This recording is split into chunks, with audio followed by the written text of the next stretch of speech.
بسم اللہ الرحمن الرحیم۔ السلام علیکم معزز ناظرین و سامعین، اللہ تبارک تعالیٰ نے مور اور سانپ کو جنت سے کیوں نکالا؟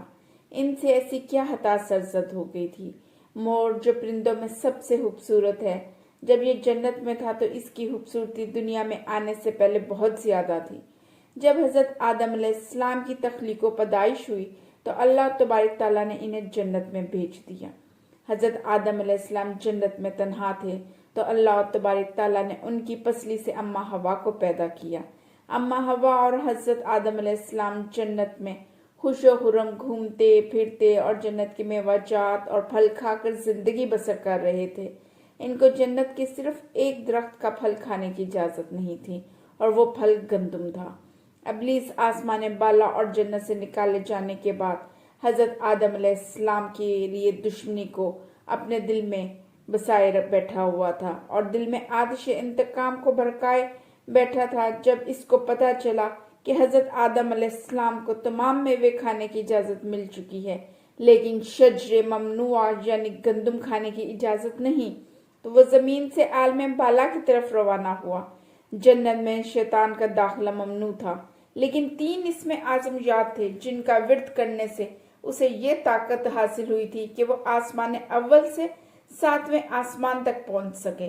وہ جنت کے دروازے پر بنے ہوئے سرخ یاقوت کے 2 چبوتروں میں سے ایک پر بیٹھ گیا اور وہ 300 سال تک انتظار کرتا رہا کہ کوئی باہر آئے اور وہ اس سے اپنے مطلب کی بات کر سکے۔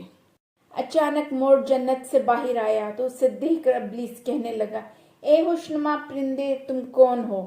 مور کہنے لگا، میں مور ہوں۔ مور نے پوچھا، تمہارا تعارف کیا ہے؟ تو ابلیس نے کہا کہ میں عالم کروبیہ کا ایک فرشتہ ہوں اور ایک لمحے کے لیے بھی اللہ کی یاد سے کبھی غافل نہیں ہوا۔ میں چاہتا ہوں کہ میں جنت کے اندر جاؤں اور وہاں کی نعمتوں کا مشاہدہ کروں۔ اگر تم مجھے جنت کے اندر لے جاؤ گے تو میں تمہیں 3 باتیں بتاؤں گا جس کے صلے میں تمہیں ابدی زندگی حاصل ہوگی، تمہیں بڑھاپا اور بیماری نہیں آئے گی، لیکن میرا ایک دوست سانپ ہے۔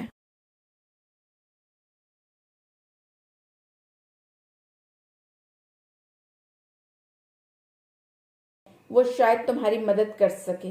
مور نے سانپ کو ساری گفتگو سنائی اور وہ بھی یہ گفتگو سن کر بہت خوش ہوا اور شیطان کو اپنے منہ میں چھپا کر جنت میں لے گیا اور شجر ممنوعہ کے پاس لے آیا۔ دوسری جانب جنت کے نگہبانوں کو یہ اطلاع مل گئی کہ شیطان جنت میں داخل ہو گیا ہے۔ جب نگہبان شیطان کو جنت سے نکالنے لگے تو حکم خداوندی ہوا کہ اسے ابھی جنت میں رہنے دیں۔ اب حضرت آدم علیہ السلام کی آزمائش شروع ہوئی۔ ابلیس حضرت آدم علیہ السلام اور اماں ہوا کے پاس جا کر محبت و عقیدت کا اظہار کرنے لگا۔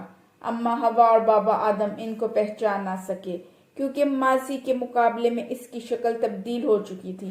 وہ کہنے لگا کہ میں چاہتا ہوں کہ آپ یہاں ہمیشہ خوش و خرم زندگی گزاریں۔ حضرت آدم علیہ السلام اس کی یہ بات سن کر سوچ میں پڑ گئے۔ حضرت آدم نے پوچھا، یہ کیسے ممکن ہے؟ حکم خداوندی سے حضرت آدم اور اماں ہوا شیطان کے بہکاوے میں آ گئے۔ شیطان ابلیس کہنے لگا کہ اگر آپ گندم کا یہ دانہ چکھ لیں تو آپ کو ابدی حیات حاصل ہو جائے گی اور آپ جنت میں ہی رہیں گے۔ یہ سن کر حضرت آدم علیہ السلام کے دل میں رجحان پیدا ہوا، لیکن ان کے دل میں اللہ کی نافرمانی کا خوف بھی پیدا ہوا۔ لیکن اماں ہوا شیطان کی باتوں میں آ گئی اور حضرت آدم علیہ السلام کو شجر ممنوعہ کا پھل کھانے کے لیے رضامند کر لیا۔ دونوں نے گندم کا دانہ چکھ لیا اور دونوں پر ستر واضح ہو گئے۔ اب وہ اپنے اپنے ستر چھپانے لگے۔ اللہ تبارک تعالیٰ نے فرشتوں کو حکم دیا کہ ان کو دنیا میں بھیج دیں۔ اب فرشتے اللہ تبارک تعالیٰ کے حکم سے حضرت آدم علیہ السلام کو سری لنکا اور اماں ہوا کو جدہ میں اتار دیا۔ اس کے ساتھ سانپ اور مور کو بھی جنت سے نکال دیا گیا۔ سانپ جب جنت میں تھا تو اس کے پاؤں ہوا کرتے تھے اور اس کے منہ سے بہت عمدہ خوبصورت خوشبو آیا کرتی تھی۔ شیطان کی مدد کرنے کی وجہ سے اس کے پاؤں اور منہ کی خوشبو چھین لی گئی اور خوشبو کی جگہ زہر نے لے لی۔ مور جنت میں تھا تو وہ بہت خوبصورت تھا۔ دنیا میں آنے کے بعد مور کے پاؤں کی خوبصورتی چھین لی گئی اور اب کا مور جنت کے مور جیسا خوبصورت نہیں رہا۔ سانپ اور انسان شروع سے ہی ایک دوسرے کے دشمن رہے ہیں۔